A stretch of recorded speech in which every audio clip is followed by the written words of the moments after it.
Hi there my friends, so the new year has started and it started with a bang and it can get quite overwhelming at times. We've got new goals, we've got new things that we want to achieve in our workplace. But don't you worry friend, I've got some really simple yet effective tips for you that you can implement right now so that you can beat the overwhelm and start the new year off right. The first thing I want to talk about is how you speak to yourself. Because a lot of the overwhelm that we're feeling is a result of the stories we tell ourselves. So basically, we say to ourselves things like, I've got so much on my plate, I've got 1,000,001 things to do, I'm never going to be able to do this on time, and so on and so forth. Well, the mind will react to what you tell it. So if you keep telling yourself that you feel overwhelmed and that you've got too much on your plate and so on, then it's going to cause stress in your body. What I would like you to do is that when you catch yourself telling yourself the story of I've got too much on my plate, I'm too overwhelmed, I can't do it, I'm too far behind, that you stop yourself.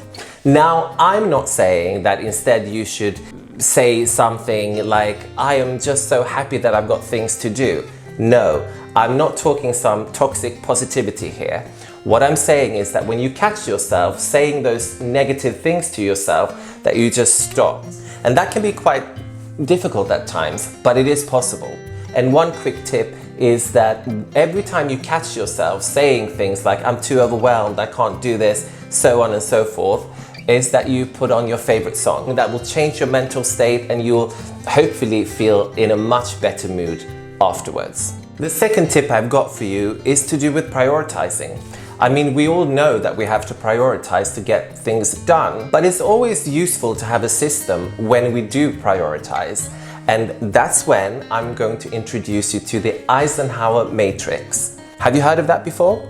If you have, let me know in the comments below. For those of you who haven't heard about the Eisenhower Matrix, it is derived from President Eisenhower.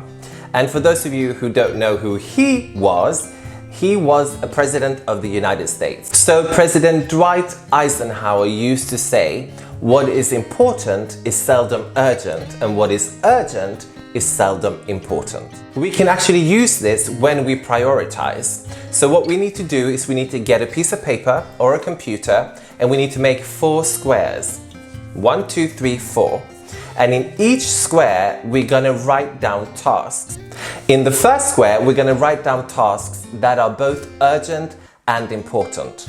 Can you give me an example of a task that I would put in the first square?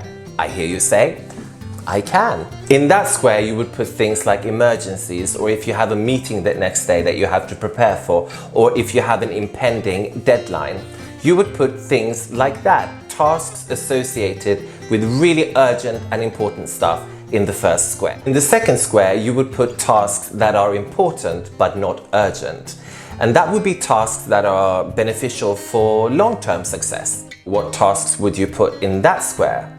Well, you could put things like tasks associated to strategizing and planning, personal development, exercise, things that are going to benefit you in the long run but are not so pressing in this moment. And in square number 3, you would put things that are urgent but are not important. Tasks inside of this square are actually things that you should delegate if you could, because they risk to distract you from what is urgent and important. Examples would be non-important phone calls, non-important emails, things that aren't really important. You know you should do them, but you don't really have a set deadline or a pressing and urgent need to do them. Those tasks can be delegated so you don't find yourself being interrupted by tasks that aren't important, so that you can direct focus onto what is important. Tasks inside of the 4th square are tasks that should be deferred or avoided because they're not important, nor are they urgent. And they include things like scrolling on social media, all the distractions that keep us from actually focusing on what it is that we need to do. My third tip is a really important one, but it's the first one that people skip when they feel overwhelmed, and that is, do not forget to take breaks. Take breaks, but I'm stressed. Why would I take a break when I've got 1,000,001 things to do? because you will be more effective if you pause and have short breaks throughout the day.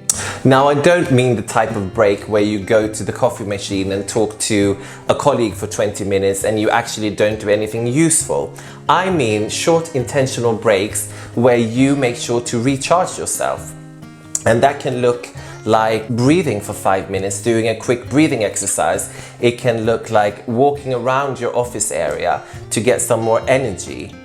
It can be going out into the cold weather. I'm from Sweden, it's very cold here, to get some fresh air to waken you up. Anything you can do during that break time to get energy so that you can refocus on the important tasks that you have. Studies have shown that people who take breaks are actually more effective and get more work done rather than people who skip the breaks when they feel overwhelmed and stressed. The next tip I have for you is to delegate. It's quite simple. If we delegate our tasks to someone else, then that frees up more time for us. Now, I hear you say, well, I'm not a manager, so how can I delegate? Well, if we're not a manager, it can look like asking a colleague for help. Hey, can you help me with this? I mean, it's not that difficult to ask, really, even though it feels quite difficult. But I promise you, the person that you ask will be happy to help. At least most people will. Another good thing with delegating is that it opens up dialogue between colleagues, and that is always a good thing. It brings teams closer together, and also it shows that we're all human and we can all use help sometimes. Delegating tasks to someone else is not a sign of weakness. Actually, it's quite smart because oftentimes there are things on our workload that other people can do better.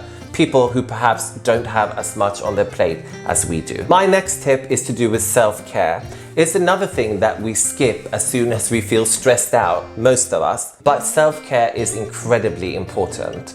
Especially if we've got a lot on our plate, we feel overwhelmed, we feel stressed over a prolonged period of time.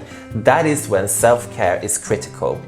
Even though we haven't got time for it, we have to do it. Self-care can look different for different people. For some people, it's mindfulness and meditation, which are two things that I absolutely love. But for other people, it can be the gym. For some people, it's spending more time in your church, for instance, or just doing things that fill your soul up and that charges your battery. Self-care is not necessarily lying on the sofa watching Netflix, but actually doing something proactive to make you feel good, whatever that looks like for you. Now, there are some really good apps that can help you with your self-care, where you can listen to guided meditations, 5 minutes on the commute to work.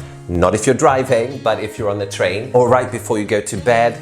Anything to get you into a nice and calm state. When you implement self-care, you're going to feel the rewards, both in the moment, but also long term. Now, if you made it this far into the video and you're still here, you may be thinking, who is this guy talking to me right now? Well, I actually made a short introductory video and I would go and watch that next. Remember, it is possible to feel good, to stress less and to live more, and I'll see you in the next one.